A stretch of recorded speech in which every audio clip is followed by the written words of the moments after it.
برنامجكني waxaan u yeerayaa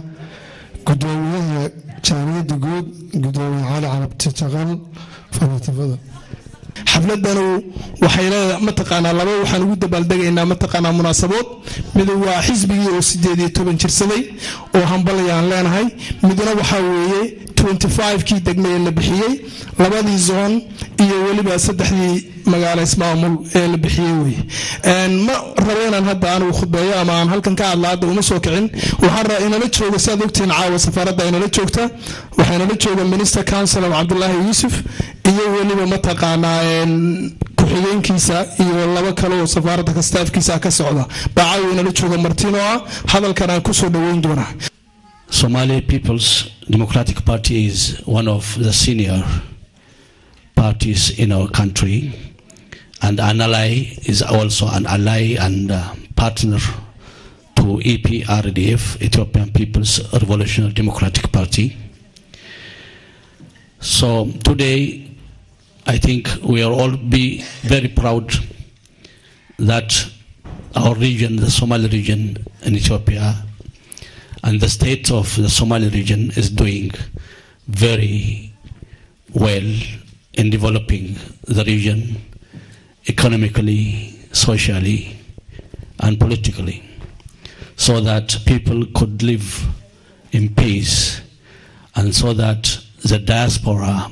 and people of Ethiopian origin can contribute to this economic development to develop their region. waxaan aad iyo aad ugu faraxsanahay inaan idinla qaybsado xafladan labada munaasabadood ee isku nimid dabaaldegeeda waxaan mahad ballaaran u celinayaa dawladda deegaanka sida wanaagsan ee quruxda badan ee ay dadkooga ugu shaqeynayaan aan waxaan ahay Maxamed Xirsi waxaan ka soo jeedaa degmada Awbarre gobolka Faafan aad iyo aad waxaan ugu faraxsanahay maanta xafladan anoo meel fog ka imid Leicester baan deganahay anigoo Dr. Khadar Maxamuud una dhashay deegaanka magaalada Jigjiga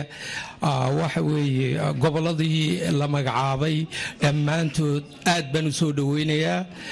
gaar ahaan waxa soo dhaweynayaa magaalada Haroreys waxaan u dabaaldegaynaa walada munaasabad oo gudoomiyuhu noo sheegay sanad guuradii 18aad ee ka soo wareegatay asaaskii xisbiga hanoolaado xisbigu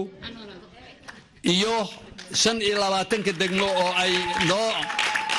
noo ansixiyeen golaha dhexe kalfadhigoodii ugu dambeeyay hadda waxaan la qaybsanaynaa farxadda waddankeennii iyo ummadeennii sida ay ugu faraxsan yihiin gobolada iyo degmooyinka hadalka waa idinku badiyeen waana iga dhan yahay assalaamu calaykum maanta waxa la isku yimid waa farxad oon marka waxaan marka hore halkan hambalyo iyo bogaadin uga soo jeedinayaa xisbiga dimuqraadiga shacabka Soomaalida Itoobiya oo 18 jirsaday waqtigii la aasaasay waxaan dhammaan ugu hambalyeynayaa dowladda deegaanka Soomaalida Itoobiya meel walba ay joogaan si gaar ah waxaan ugu sii hambalyeynayaa xubnaha xisbiga shacabka dimuqraadiga Soomaalida Itoobiya aniga oo ka soo jeeda gobolka Jarar gaar ahaan gobolka Dhagaxbuur waxaan u hambalyeynayaa madaxweynaha qaaliga iyo xisbiga dimuqraadiga dowladda deegaanka Itoobiya waxaan leeyahay noolaa